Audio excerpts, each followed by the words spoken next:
Here comes Secretary Perdue right here. Mr. Secretary, John Fredericks, nice to see you. This is my wife, Ann. We're from Georgia. I am, yes, sir. You know I'm from Georgia, right? Huh? You know I'm from Georgia, Are right? you from Georgia? No, yeah, I we didn't know voted that. for you a bunch of times. Oh, really? Yeah. Well, good. So I got to tell you this quick story. You're going to take a picture here. You got to smile. So this is a true story. So we're in Atlanta. It's 2002, whatever, and we have to go vote for a primary candidate. And I'm like, well, I don't know. I think I'll vote for, what was her name? Linda Vieska. Our education. She ended up getting indicted or something. And my wife is like, are you insane? I'm voting for Sonny. And I'm like, Sonny who? She's like, I'm voting for Perdue, man. You got to vote for Perdue. Don't vote for that education secretary. She's nuts.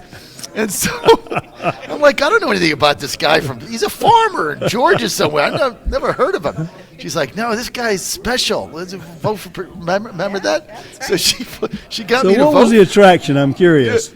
Well, say it. You know what I wish I had? You were an outsider. She liked like that. And you were a farmer. The one poll I wish I have were how many adults voted for Sonny because their grandchildren liked that and said, vote for Sonny. It was almost kind of cartoonish, right. Like, vote for Sonny. Well, it was there was an appeal there. You were an outsider. You were from South Georgia, which we liked, and then that campaign against Barnes. I'm just glad you were voting in the right primary. I know. Well, Governor, and was there even a runoff? I don't I won the primary 50%. From the three. It was Bill Byrne from Cobb County, been the chairman there, and Linda Srinko, the education secretary. You got over 50%, right? Yeah. Yeah. So you won no runoff, but then you had the runoff when you ran for governor.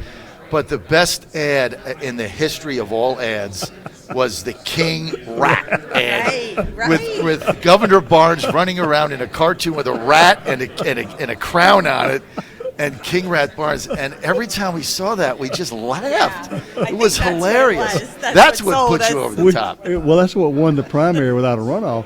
But we didn't have any money to put it on television.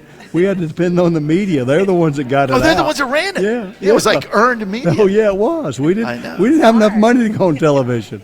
Right. And then I remember, because I was in media back then, too, we ran the Beacon, and I remember Barnes just telling everybody that he was going to beat you. He was going to win in a landslide. You may remember the other crushed him. The other debates, too, that really when they asked him about the kids dying in foster care. And, and it was tragic. But he said, kids die every day. And it just reverberates. That's right. Die every day. That was and horrible. Women's jaws just dropped with that. That's right. Well, we've only got a couple minutes, right. Mr. Secretary, because 7 minutes and the Vice President is coming. You're going to get him on schedule, right? Yes. He says if you're on time, you're late. One of those types, military types. So Governor, I got to call you Mr. Secretary now.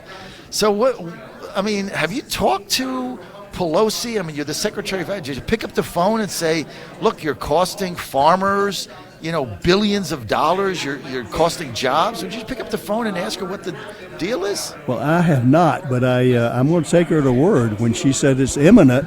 I don't know what the definition of imminent in D.C. is, but I'm hope that's hopeful and that it'll be soon rather than later. It's been too long already, and certainly as the American people are looking at what's happening in the economy, President Trump's labor rate or the unemployment and all that in the economy, stock markets, they wonder why we can't get this done. I hope these shenanigans going on don't prevent a real victory for the U.S. economy with the USMCA. Well, she's holding it up because she doesn't want to give, I guess, the administration a victory. But isn't it a victory for farmers, manufacturers, jobs, and the American people? All across the economy, John. It's a victory for the U.S. economy. Mexico has already approved it. Canada's approved it. They've come and said, please ratify this so we can get on to implementing it. And that's the strange thing. Ambassador Lighthizer has been very patient, very persistent in addressing all the concerns that they've had and they've raised. But it's better for labor, it's better for health, employment, safety, and all those things. Better for manufacturing, and certainly better for agriculture. So what is the impact when they pass USMCA right now for farmers? And we represent a lot of our constituency are farmers in the Mid-Atlantic, Eastern Shore, Virginia, rural North Carolina. What is the impact on them? Well, impact is certainty. When you get a customer and you sign a deal, that's like a contract that we're going to be able to continue to do business. I think the other thing, the real impact is, I think it's momentum. If the world is watching, if the United States cannot do business with its closest neighbors, some of its strongest allies, how can they do business with me? We need to send a strong signal through ratifying this USMCA agreement that irrespective of all the political differences here, the president can have a deal negotiated and Congress can understand it's a good deal and get it done without the political drama that's going on, because it's good for the U.S. economy. And that's the bottom line, is that we just have to get this passed. And I think a lot of people are confident if the speaker just puts it on the floor to a vote, you've got the votes in the House to pass it. I'm convinced. I've been in Democratic and Republican districts all across this country. There's farming goes on in every state, and I've visited many of them, and both Democrat as Republican. I haven't found any strong objections. I've not been in a district where people said, oh, it's a terrible deal. That's not the issue.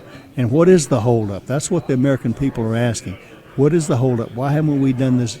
Why haven't we got it done already? And you've been all over the United States, right, visiting states about all this? All 50, absolutely. Right. And I saw you on an airplane one time. I was coming in. I was in the front. You were in the back. You were flying coach. Absolutely. I think it was. I think I've seen you 2 times since you've been there. Both times you were in coach. Luckily, though, and you didn't offer me your seat either. No, I'm a big guy, so I can't do the middle thing, right?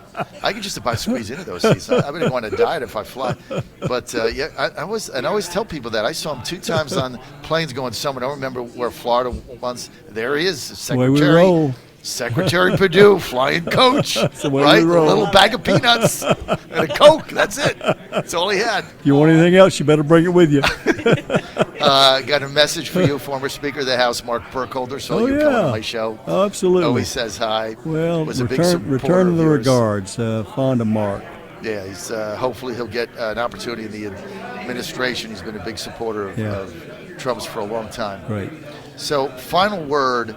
I know I asked you this when you were on my show last time, but let's go a step further.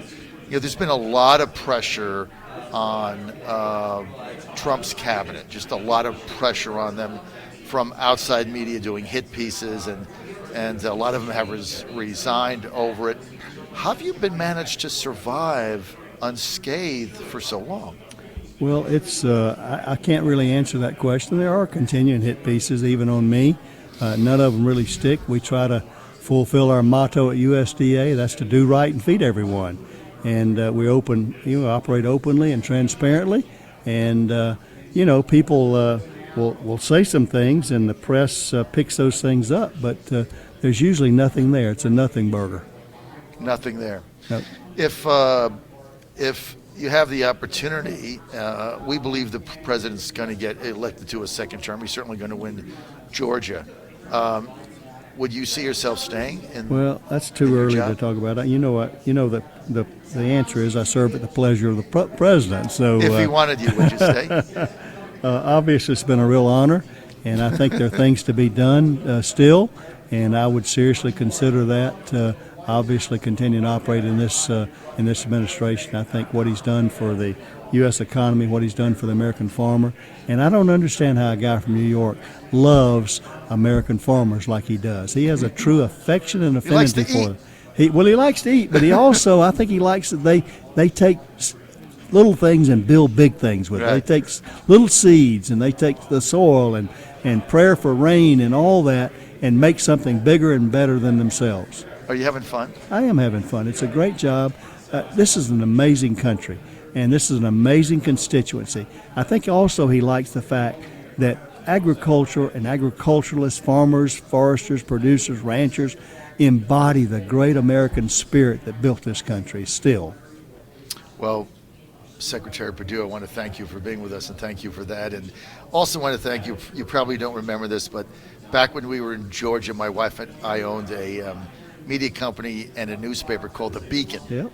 And we were struggling to compete with the Atlanta Journal in the North Atlanta suburbs in North Fulton County. And whenever I called your office and asked you for a comment or just to do an interview, you were always very gracious with your time, and I'll never forget that. Thank you. Well, you're kind to remember that. Thank you very much. It's been a pleasure to visit with you today, John. Thank you, Mr. Secretary. Thanks for being with us. Thanks. All right, John Fredericks Radio Network with our favorite governor of Georgia ever, Governor Sonny Perdue. He was a great governor, and we had a lot of fun when he was there.